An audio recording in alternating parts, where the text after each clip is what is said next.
In our culture today, we can see how everything is fast-paced. People around the world are trying to beat time. Our minds have been set on answering and pursuing our immediate desires without even waiting, because honestly, we don't want to wait. But I tell you, it is in the waiting season that we find the beautiful. We are so engrossed to find that beautiful side of life, but we end up not finding it at all, especially in love.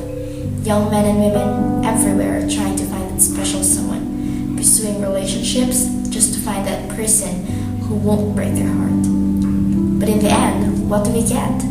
Still a broken heart and a crushed spirit. And here we are, jumping from one relationship to the next. We have been going on a vicious and ending cycle of pain and hurt and brokenness because we can never learn to wait. I hear you saying, well, how can you wait when the right one is already standing in front of you? The question is, how do you know exactly that that person won't abandon you in the long run, leaving you a series of heartache all over again? Now you're thinking, how would I know if I would give it a shot? Come on now. Love isn't a game of trial and error. There are actually serious consequences resulting from every decision you make. Our hearts and our emotions are a treasure. It should be carefully guarded, not to be played around with. We are not toys to be used by the opposite sex to answer their needs and then dump us just when we couldn't feel their needs any longer. Jesus didn't die for us that we should experience heartbreak and pain. No, He died to free us from all of those. He loves us so much that He wants our lives and our love lives to be beautiful, to radiate His glory and His beauty. When I entrusted my love life to God and committed myself to stay single until He reveals that one guy whom He says is the right one for me, my life drastically changed. Sure, I felt lonely. I felt that I was just wasting my time waiting, seeing that all my friends are having a good time with their boyfriend or girlfriend. But you know what?